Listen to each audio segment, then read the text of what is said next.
Hey, how's it going, guys? It's Nate here. And I'm still a little sick, but we're powering through. Anyway, it's no secret that there's a lot of stuff you can do in Skyrim. Save the world, win a civil war, rebuild a guild, chop wood, you get the idea. The point is, the possibilities are almost infinite. There's so many that there may be a few things you can do that you didn't even know about. So today we'll be exploring that idea, as we take a look at 5 more things you probably didn't know you could do in The Elder Scrolls V. Part 2! Starting off small, diseases can be a big problem in the frozen wastes that are Skyrim. Each disease can be contracted in a number of different ways, and has some unique negative effects, which can prove to be pretty pesky. You already have to contend with dragons, bandits, those weird giant spider things, and now this too? In order to get rid of these plagues, you'll generally only have a few options. See a Vigilant of Stendar, visit a shrine, or craft a potion of cure disease.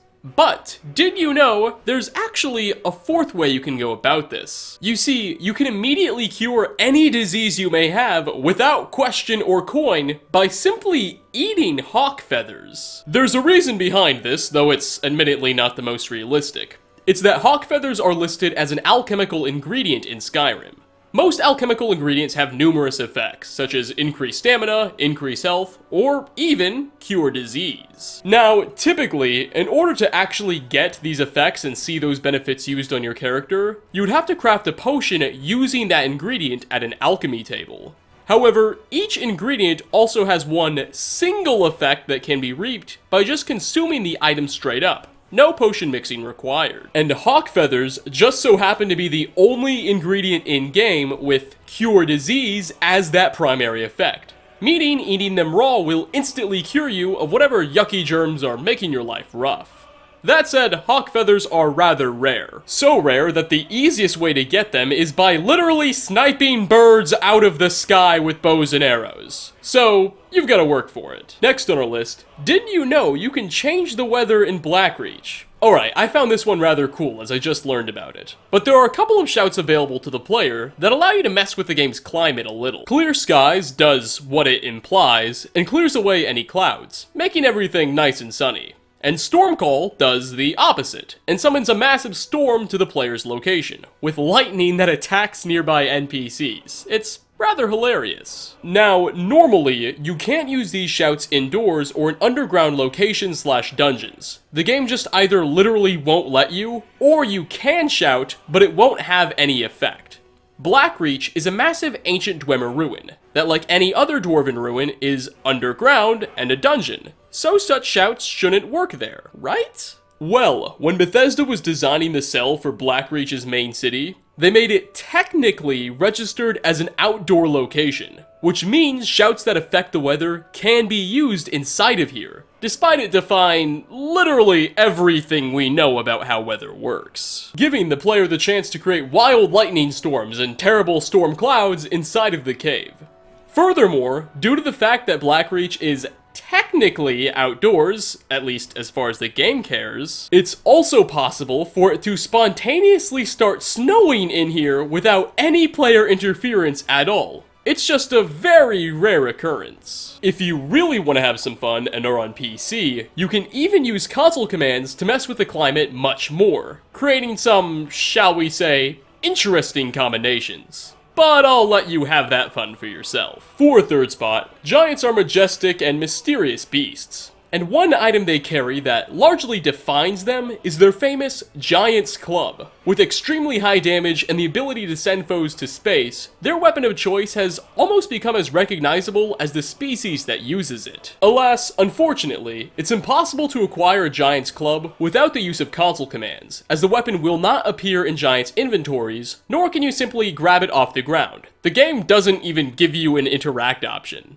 I even covered this object in one of my unobtainable items videos. But there is actually a hidden way to sort of acquire this elusive weapon through completely normal gameplay.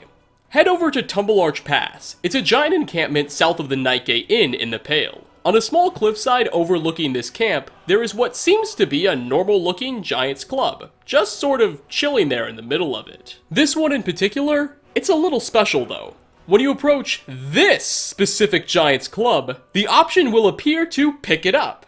Now, you're not actually able to pick it up, as pressing the interact button will strangely have no effect, and the club will just remain there. However, just because you can't doesn't mean the same is true for everyone else. Because what you can do is order a follower to equip this club off the ground, and they will have no problem doing so. Your companion will be able to add the club to his or her inventory, and even use it as a weapon in combat. The game treats the Giant's Club like it does a greatsword, and it uses the same animations with an obscene damage rating. Unfortunately, you cannot take the club away from your follower, and it's not very clear why the Dragonborn can never get this item for themselves.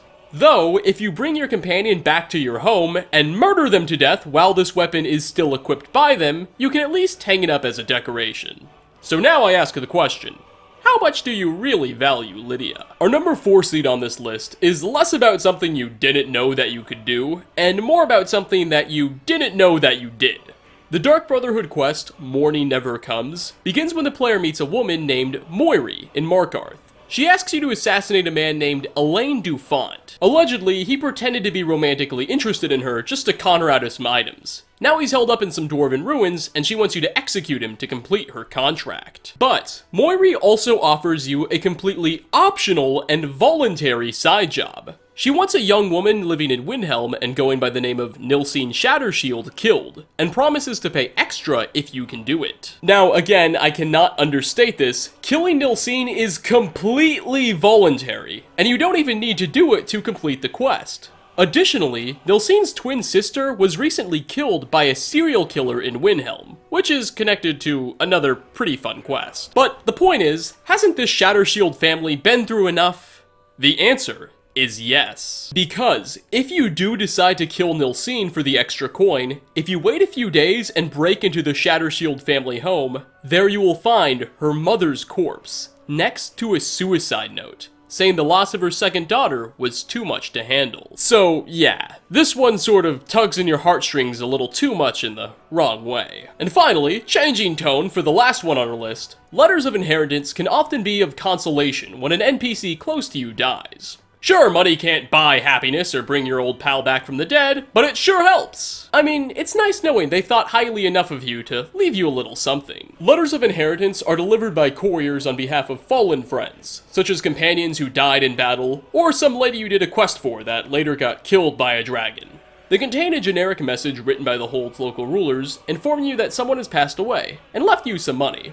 With a 10% tax going to the Jarl, of course. It's a pleasant surprise. However, did you know that while letters of inheritance usually come from friends, you can sometimes get them from some very unlikely foes? Bandits, Forsworn, and all sorts of generic enemies are capable of leaving the Dragonborn a small inheritance, which will definitely come as a shocker for some blatantly apparent reasons. These letters will usually humorously say something along the lines of, "Dear player, we regret to inform you of Bandit," or "Forsworn Ravenger's death," and won't make a whole lot of sense. The way you trigger such an event to happen is by using a calm spell on these enemies before you kill them.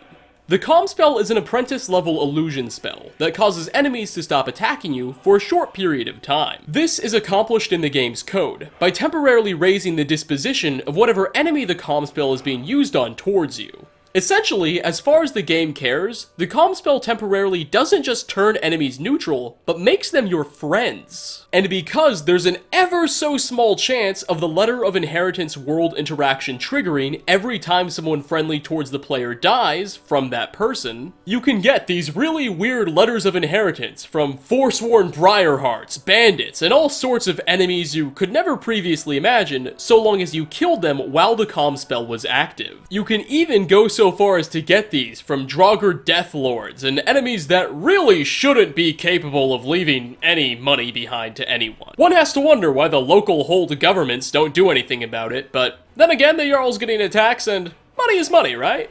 Anyway, it is on that proverb that we're going to wrap up. Thanks for stopping by, everyone. Which of the ones on this list were your personal favorites? And what things do you know you can do in Skyrim that others may not? Leave a comment down below. As always, like ratings are very much appreciated. Again, thanks for watching, and I hope to catch you all in my next video. Peace out, everybody.